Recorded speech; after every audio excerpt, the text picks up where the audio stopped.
जान भगवन हमको भी जान दे दो, करुणा के चार चीटे करुणा निधान दे दो, अपनी मदद हमेशा खुद आप ही करें हम, अपनी मदद हमेशा खुद आप ही करें हम, खुद आप ही करें हम, बाहों में इतनी शक्ति हे शक्तिमान दे दो, करुणा के चार चीटे करुणा निधान दे दो, ए जान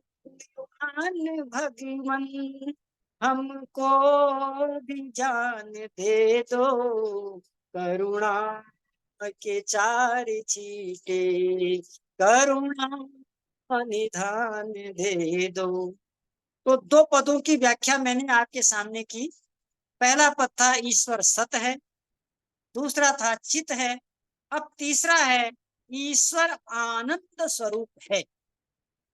अब यहाँ ईश्वर की विशेषता होगी अलग। क्यों? क्योंकि सत प्रकृति में है और चित जीवात्मा में भी है। तो सत और चित ये दो गुण, सत प्रकृति में, सत और चित जीवात्मा में, परंतु एक तीसरा गुण है आनंद। यह आनंद गुण केवल केवल ईश्वर में है। ईश्वर के अलावा पूर्ण आनंद कहीं भी नहीं है, क्षणिक आनंद संसार में है। अब इस आनंद की परिभाषा करने से पहले मैं आपको एक बात और बताना चाहता हूं। वो क्या? कि संसार में चार चीजें ऐसी हैं जो हमें केवल परमात्मा ही दे सकता है, उसके अलावा कोई नहीं दे सकता है। ध्यान से सुनिएगा, ईश्वर ही ये चार चीजें हमें दे सकता है। दुनिया का साइंटिस्ट हो, वैज्ञानिक हो, योगी हो, और भी कोई शक्ति हो मानवी, वो हमें ये चार चीजें नहीं दे सकता, केवल परमात्मा ही देता है। पहला,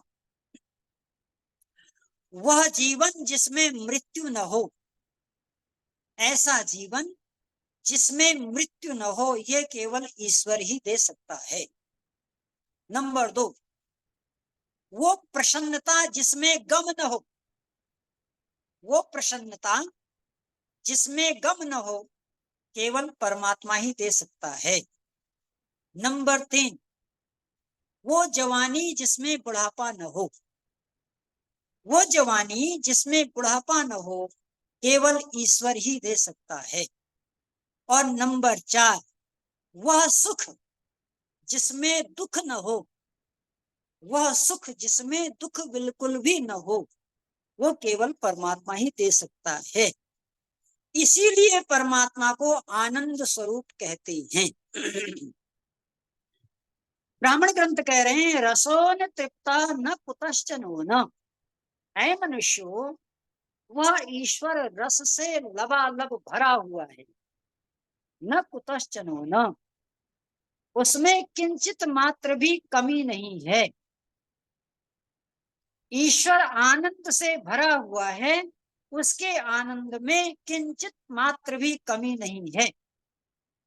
संसार के पदार्थों में भी आनंद है, मगर संसार के पदार्थों का आनंद क्षण भंगुर है, थोड़ी देर के लिए। परमेश्वर का जो आनंद है वो शाश्वत आनंद है। और एक अंतर और है, संसार के आनंद को सभी पा लेते हैं, सामान्य जीव भी संसार के आनंद को पा लेता है। आप एसी कमरे में बैठे हुए हैं, ठंडी लग रही है, गर्मी लग रही है, आप आनंद ले रहे हैं, बाहर बहुत लोग गर्मी में परेशान हो रहे हैं, तो ये आनंद आप ले सकते हैं। तो संसार के आनंद को सांसारिक व्यक्ति भी ले सकते हैं, साधारण व्यक्ति भी ले सकता है, लेकिन ईश्वर का आनंद केवल योगी को ही मिलता है। ये ध्यान रखिए, जो व्यक्ति योगी नहीं है उसको ईश्वर का आनंद नहीं मिल सकता। इसलिए कहते हैं योगी बनो योगी बनो योगी बनो रे, होगी नहीं रोगी नहीं योगी बनो रे। ईश्वर का आनंद केवल योगी को मिलता है। और महर्षि वेदव्यास वेदांत दर्शन में कहते हैं आनंदमयो अभ्यासात, ये वेदांत दर्शन का सूत्र है कि कैसा है वो परमात्मा। कहते हैं आनंदमय है।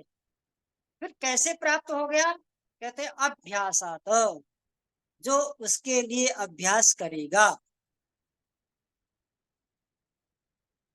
सज्जनों, कल मैंने आपको बताया था कि महर्षि दयानंद हम समल्लास में लिखते हैं कि जिन व्यक्तियों को मन आदि पदार्थों का साक्षात्कार करना है, उन्हें अपना ध्यान परमेश्वर में न्यून से न्यून 2 घंटा लगाना चाहिए,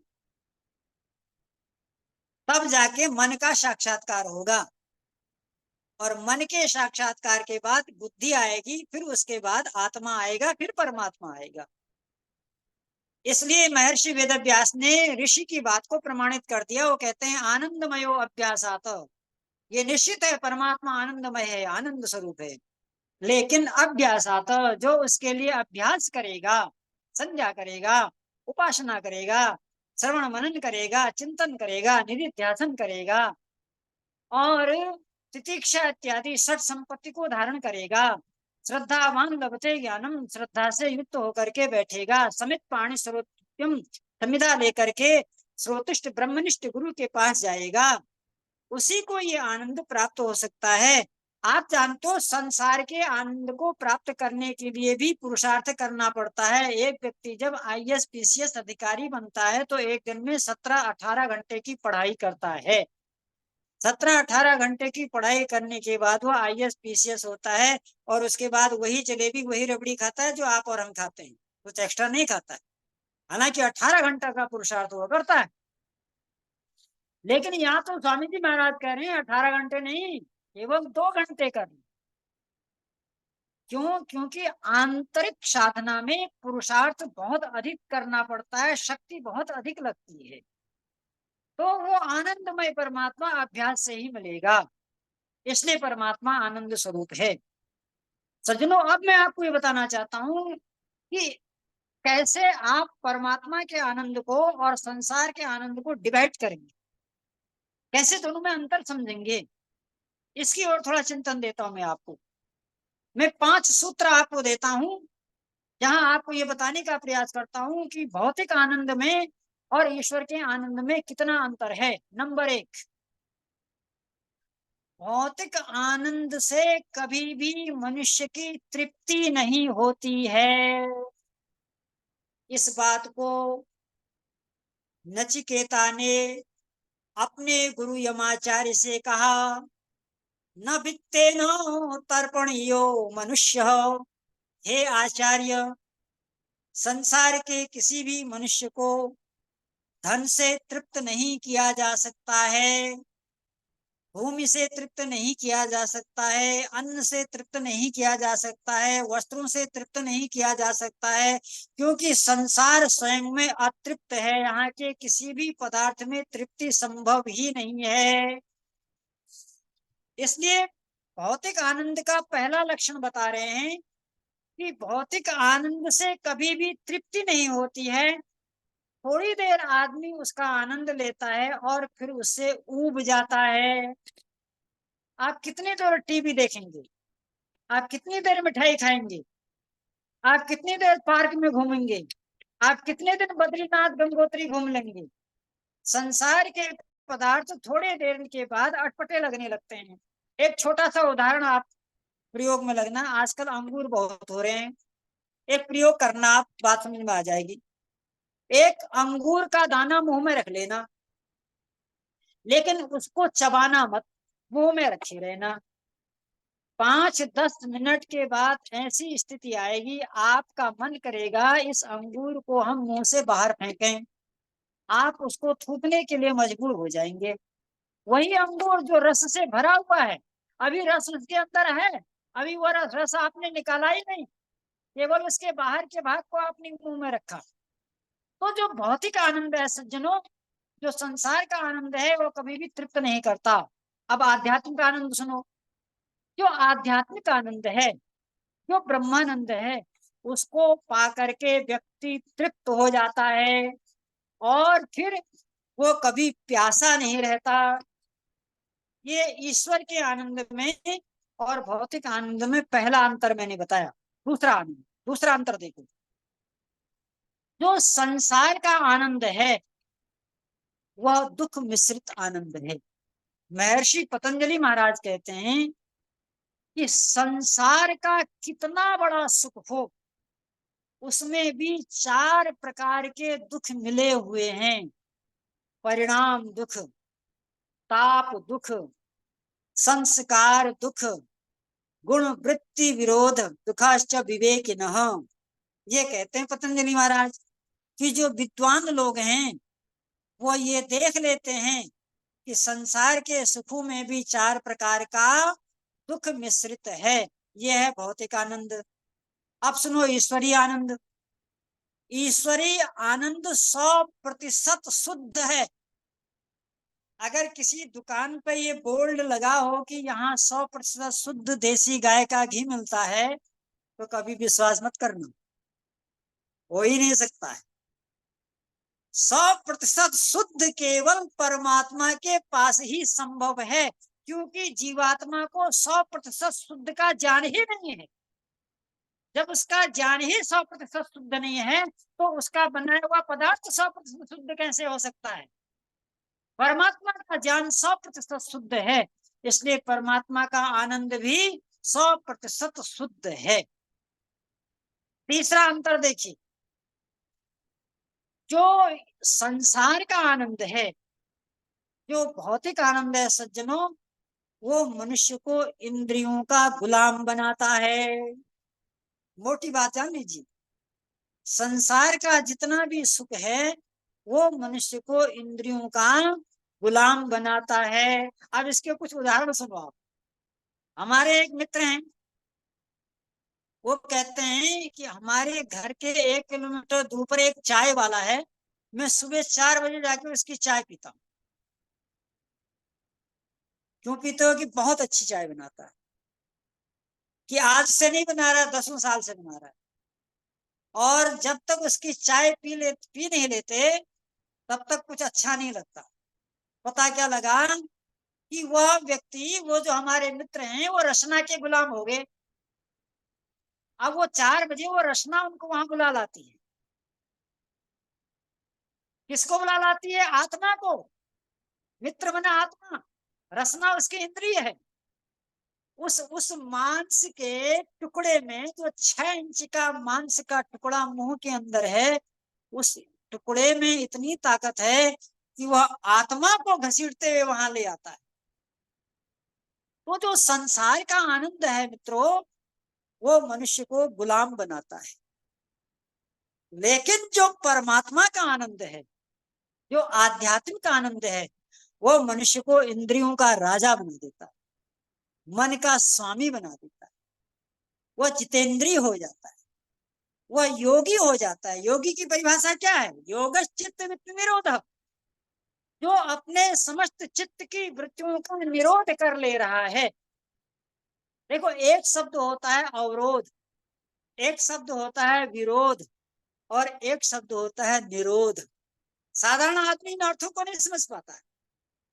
निरोध का अर्थ न तो अवरोध होता है और निरोध का अर्थ न तो विरोध होता है। अब इसको आप कैसे समझेंगे? जैसे कोई किसान अपने खेत में पानी चला रहा है। मान लो उसका धान का खेत है और धान के खेत में पानी चला रहा है।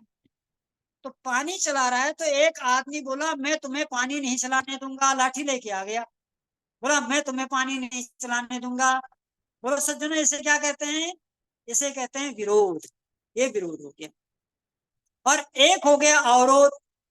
अवरोध क्या हो गया कि पानी के आगे हमने पत्थर लगा दिया, मिट्टी लगा दी, ये पानी को हमने जाने से रोक दिया, इसका नाम हो गया अवरोध। और एक होता है निरोध। निरोध का मतलब जो पानी गलत दिशा में बह रहा था उस पानी को हमने सही दिशा में लगा दिया, इसका नाम है निरोध। योगश्चित्त वृत्ति निरोध, अर्थात अपनी इंद्रियों को वो परमात्मा की ओर मोड़ लेने का नाम, संसार से हटा करके ईश्वर की ओर मोड़ लेने का नाम है योगश्चित्त वृत्ति निरोध। तो परमात्मा का जो ये आनंद है मेरे सज्जनों, ये मनुष्य को जितेंद्रिय बना देता है, ये मनुष्य को इंद्रियों का राजा बना देता है।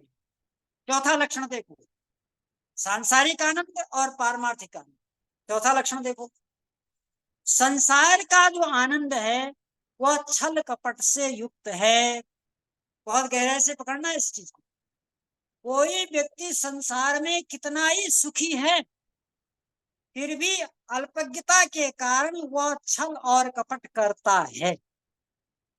कुछ लोगों के छल और कपट पकड़ में आ जाते हैं, किसी के नहीं आते हैं। इसीलिए वैशेषिक दर्शन में महर्षि कणाद ने लिखा, एक वाक छल होता है। कई छल है वहां, उसमें से एक वाक छल भी है, जिसका पता हमको नहीं लग पाता, छल करने वाला छल करके चला जाता है। तो इसी प्रकार से, है ना, इसी प्रकार से संसार के सुख जो हैं उसमें छल कपट भरे हुए हैं, परंतु जो ईश्वर का आनंद है, जो अध्यात्म का आनंद है सज्जनों, उसमें कोई छल कपट नहीं है। इसीलिए इसीलिए जब आप सुबह यज्ञ करते हैं तो यज्ञ करने के बाद आप क्या कहते हैं, पूजनीय प्रभु हमारे भाव उज्जवल कीजिए, छोड़ दे मैं छल कपट को मानसिक बल दीजिए। ऐ परमात्मा, हमने ये जो यज्ञ किया, इस यज्ञ से आप हमको सुख तो देंगे, लेकिन हमें ऐसा सुख चाहिए जिस सुख में छल भी न हो और कपट भी न हो। ये सुख तभी मिलता है जब व्यक्ति परमात्मा की गोद में बैठ जाता है। चार प्रकार के सुख हो गए। अब पांचवा आनंद देखो, संसार का आनंद देखो और परमात्मा का आनंद देखो। पांचवा, संसार के आनंद को प्राप्त करने के बाद जन्म और मृत्यु का चक्र चलता रहता है। कोई व्यक्ति संसार में कितना ही सुखी हो, राष्ट्रपति हो, राष्ट्राध्यक्ष हो, विश्व संघ का अध्यक्ष हो, कितना ही आनंद में रहता हो, अगर वह मरेगा तो फिर उसे शरीर में आना ही पड़ेगा। तो संसार का सुख भोगने वाला व्यक्ति जन्म मृत्यु के चक्र में पड़ा रहता है। पुनरपि जननम पुनरपि मरणम पुनरपि जननी जठरे शरणम, यह संसारे बहुत उस्तारे, कृपया पाही पारि मुरारे, भज गोविंदम भज गोविंदम गोविंदम भज मूढ़मते। तो सांसारिक आनंद में क्या होता है, बार बार जन्म लेना पड़ता है। लेकिन मित्रों, सज्जनों, अगर आपने परमात्मा का आनंद प्राप्त कर लिया, फिर आप जन्म और मृत्यु के चक्र से छूट जाएंगे। और कितने दिन के लिए छूटेंगे, 31 नील, 10 खरब और 40 अरब वर्ष तक आप सांसारिक सुखों से हट करके परमात्मा के आनंद में मग्न हो जाएंगे। तो ये अंतर है सांसारिक सुख में और पारमार्थिक सुख में। इस प्रकार से आपने देखा होगा कि ईश्वर सच्चिदानंद स्वरूप है, इसी की उपासना करने योग्य है ना। तो लिखा कभी नहीं, आनंद स्रोत बह रहा पर तू उदास है, आनंद स्रोत बह रहा पर तू उदास है, अचरज है जल में रह के भी मछली को प्यास है, आनंद स्रोत बह रहा। बस अंतिम पंक्तियां कहते हैं, विदा लेना चाहूंगा। आनंद मोक्ष का ना पा सकेगा तब तलक, आनंद मोक्ष का ना पा सकेगा तब तलक, पा सकेगा ना तब तलक, तू जब तलक प्रकाश इंद्रियों का दास है, तू जब तलक प्रकाश इंद्रियों का दास है, आनंद स्रोत बह रहा पर तू उदास है। ईश्वर सच्चिदानंद स्वरूप है। आपने बड़ी तन्मयता से सुना। आप सबको मेरा बार बार धन्यवाद। इत्योम शम, सादर नमस्ते।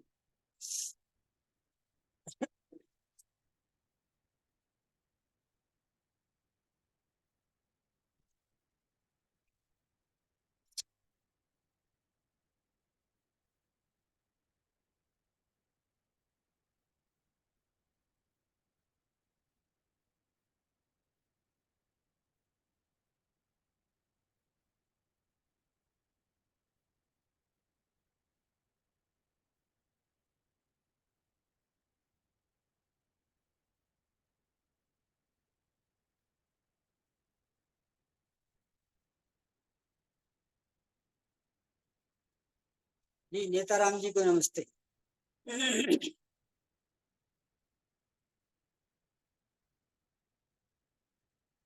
जी व्यासनंदन शास्त्री जी आ जाइए।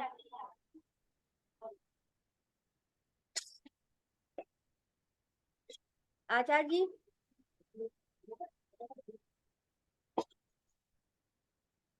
आचार्य जी आप आ जाइए। व्यासनंदन जी,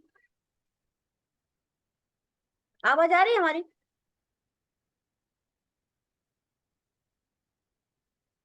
जी आचार्य जी, आवाज आ रही? आचार्य जी,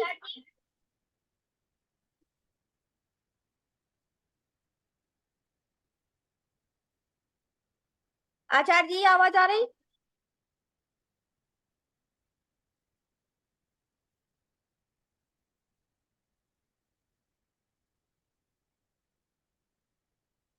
ठीक है, आ गई है। बहुत धन्यवाद। नमस्ते आचार्य जी। नमस्ते जी। बहुत बहुत सुंदर हाँ, व्याख्या। आवाज नहीं आ रही है। आवाज आ रही है? जी जी, आवाज मिल रही है। ओम ओम ओम आचार्य जी आ ओम। रही है आपकी आवाज? आवाज आ रही है ना? जी जी। डॉक्टर साहब, आवाज नहीं आ रही है आप लोगों की? किसी की भी आवाज नहीं आ रही। शास्त्री जी, व्यासनंदन शास्त्री जी, आवाज नहीं आ रही है। मैं बोल रहा हूँ, आपका अनम्यूट होगा, ये इसको देख लीजिए। जी आचार्य जी बोलिए, आप आवाज आ रही है। चलिए, धन्यवाद। ओम इंद्रं वर्धन्तो अप्तुरः प्रणवन्तो विश्वमार्यम् अपघ्नन्तो अरावणः। ओम शांति शांति शांति। आज के मुख्य वक्ता मेरे प्रिय मित्र आदरणीय ज्योतिष जी और जी कमलेश जी, बहुत ही भ्रांति से बहुत बहुत धन्यवाद आपका। लेकिन बहुत आप लोगों की सुंदर आवाज नहीं आ व्याख्यान। रही, पता नहीं क्यों। आज आपका आध्यात्मिक और सांसारिक दोनों को महाशय लखनलाल साथ जी भी कर नहीं दिया दिखाई है दे रहे हैं। और इतना सुंदर विश्लेषण हुआ है कि यहाँ शंका की गुंजाइश नहीं। इसलिए प्रेम उस सचदेवा ब्रह्म जी, को आवाज नहीं आ रही है आपकी। जानने की आवश्यकता है। क्या मेरी आवाज नहीं मिल रही क्या? इसलिए हम सबों को केनोपनिषद के उस मंत्र को जानने की आवश्यकता है। कौन किसको हम ब्रह्म जाने, जिससे कि हम सबों को आध्यात्मिक ज्ञान की प्राप्ति हो जाए, ब्रह्म को जान पाए। इसके लिए केनोपनिषद के अंदर जो मैंने कल तक 3 मंत्रों की व्याख्या कर दी है, आज चौथे 5वें मंत्र को स्पर्श कर रहा हूं और इसी में वो सामर्थ्य धर्म आएगा जिसके द्वारा हम केनोपनिषद के रहस्य को छू पाएंगे। मंत्र आया है, ओम यद्वाचान्यभ्युदितं येन वागभ्युद्यते तदेव ब्रह्म त्वं विद्धि नेदं यदिदम उपासते।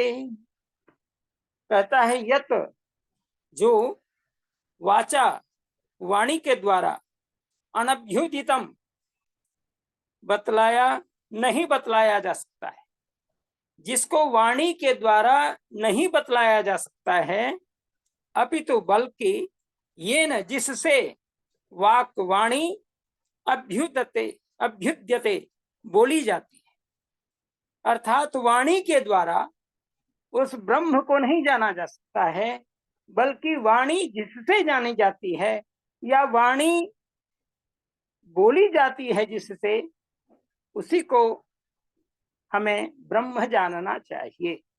अर्थात जिसकी शक्ति से वक्ता बोलने का सामर्थ्य धारण करता है, अर्थात बोलने में समर्थ होता है, उसको ही तू ब्रह्म विद्धि, ब्रह्म जान। फिर आगे लिखते हैं, इदम यत्, वाणी के द्वारा बताने में आने वाले जिस तत्व की उपासते लोग उपासना करते हैं, इदम न ब्रह्म, वह ब्रह्म नहीं है। इसका मतलब कि वाणी के द्वारा जो बताने में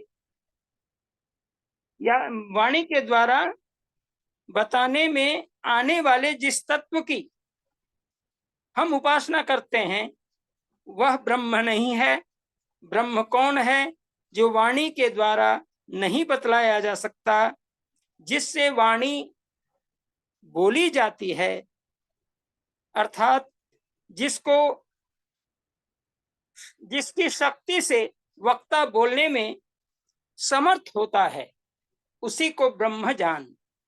इसका मतलब है कि हम जो कुछ बोल रहे हैं, इस बोलने के सामर्थ्य को कौन दे रहा है? जो प्रथम मंत्र में केनोपनिषद में बात आई थी, वाचो वाचंग सौ प्राणस्य प्राण, यहाँ पर वाचो वाचम की व्याख्या चल रही है, अर्थात वाणी की वाणी, महावाणी परमपिता परमेश्वर की कृपा से ही वाणी उच्चरित हो रही है।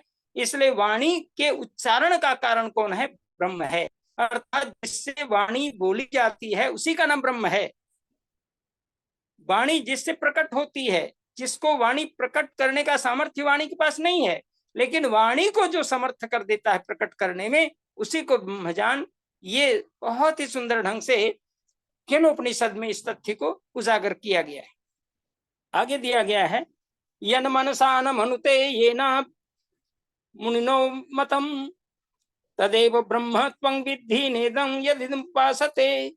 आचार्य जी, आज थोड़ा सा रुक जाइए और कल अपन इस पर पुनः आप अपनी व्याख्या रखना, समय चूंकि हो चुका है। यहीं तक छोड़ देता हूँ। बहुत बहुत धन्यवाद। और इसके साथ ही साथ आचार्य जी को बहुत बहुत धन्यवाद कि उन्होंने बड़ी सुंदर व्याख्या की है और 16 कला एक बार सत्यवाजी, हाँ, इस पर बहुत सुंदर व्याख्यान हुआ। बहुत धन्यवाद। प्रेम सत्यवाजी। ओम आचार्य जी को सादर नमस्ते और पंडिता रुक्मिणी जी को भी सादर प्रणाम। उन्होंने एक बहुत अच्छा भजन रखा और आचार्य जी ने जो सच्चिदानंद स्वरूप ईश्वर का आज व्याख्या की है, बहुत ही अच्छी। एक एक शब्द को विस्तृत रूप से बताया है। हम अब कॉन्फिडेंट हो गए हैं कि हम किसी को भी बता सकते हैं जाके कि ईश्वर सच्चिदानंद स्वरूप कैसा है। ये ज्ञान देने के लिए आपका बहुत बहुत धन्यवाद आचार्य जी। नमस्ते।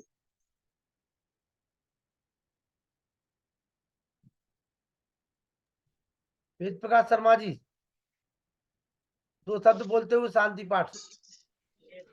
और अगर किसी का कोई आचार्य जी ने जो आज अपना व्याख्या किया, इस पर किसी की कोई शंका हो तो उसको भी हम चाहेंगे कि वो आचार्य जी विराजमान है, पूछ सकता है। किसी की भी कोई शंका हो, किसी भी प्रकार की आपको लगता हो कि आचार्य जी ने यहाँ इस प्रकार की बात रखी और हमारे मन में शंका है, आइए वेद प्रकाश शर्मा जी। नरोला जी एक मिनट नरोला जी पूछिए। आदरणीय आचार्य जोशी जी को सादर नमस्ते। बहुत ही सुंदर व्याख्यान लगा। बहुत ही उन्होंने महत्वपूर्ण तथ्य बताया ईश्वर की महिमा के बारे में, और विशेष रूप से जो उन्होंने आज 16 कलाओं के बारे में बताया, वो वास्तविक बड़े अद्भुत था। हम इसके बारे में हमेशा सुनते थे कि श्री राम 14 कलाएं और श्री कृष्ण जी से युक्त थे, लेकिन 16 कलाएं क्या हैं ये वास्तव में कभी ध्यान नहीं था, कभी मालूम नहीं था। आज उन्होंने बताया, तो मैं उनसे एक ये अनुरोध करूंगा कि अगले किसी सेशन में जब भी सुविधा अनुसार कभी इन 16 कलाओं के ऊपर थोड़ा विस्तार से बताएंगे। और एक उन्होंने जो बहुत अच्छी आज चीज बताई कि ईश्वर ही ऐसा है जो कुछ काम कर सकता है, जैसे कि जीवन जिसमें मृत्यु ना हो, प्रसन्नता जिसमें गम ना हो, जवानी जिसमें बुढ़ापा ना हो। तो इस प्रकार का ये हो सकता है इनका रहस्यात्मक शैली में ये उन्होंने ये तत्व बताए हों, लेकिन इसके बारे में किसी दिन अच्छी तरह से एक्सप्लेन करेंगे तो बहुत अच्छा लगेगा। और बहुत ही बहुत धन्यवाद, बहुत बहुत आपका भी धन्यवाद। आइए शांति पाठ। आचार्य सुरेश जी को नमस्ते। उनका जो प्रवचन होता है उसका कोई जवाब नहीं है, मैचलेस उनके प्रवचन होते हैं। शांति पाठ। ओम देव शांति अंतरिक्षम शांति पृथ्वी शांति रापा शांति रौषधया शांति वनस्पतया शांति विश्वे देवा शांति ब्रह्म शांति सर्वम शांति शांतिरेव शांति श्यामा शांतिरेधि। ओम शांति शांति शांति। ओम सत्य सनातन वैदिक धर्म की जय। सच्चिदानंद की जय। महर्षि दयानंद की जय। गौतम श्री रामचंद्र की जय। श्री कृष्णचंद्र की जय। राम की जय। सदानंद की जय। आत्मानंद की जय। हंसराज की जय। माता की जय। की रक्षा हो, पालन हो, आर्य समाज अमर रहे, देश की ज्योति जलती रहे, ओम का झंडा ऊंचा रहे, आर्यों के महाकुंभ और भारत को स्वच्छ अभियान की जय। संतो विश्वमार्यम प्रणव ध्वनि। ओम वैदिक अभिवादन सबको नमस्ते जी। सभी के माइक खोल दिए हैं। आचार्य सुरेश जोशी जी से सभी लोग नमस्ते कर लीजिए। सभी के माइक खोल दिए गए हैं। नमस्ते आचार्य जी। आचार्य जी सभी लोग नमस्ते कर लीजिए। नमस्ते जी। नमस्ते महाराज, नमस्ते। मतलब आपने ज्ञान की बातें बताई, सबको बहुत बहुत धन्यवाद। सभी श्रोताओं को सादर नमस्ते। चलिए सभी को सादर नमस्ते। बहुत जल्दी पुनः आचार्य सुरेश जोशी जी आपके बीच में होंगे एक नए विषय के साथ में। तब तक के लिए आप सभी को नमस्ते। कल मुलाकात करते हैं।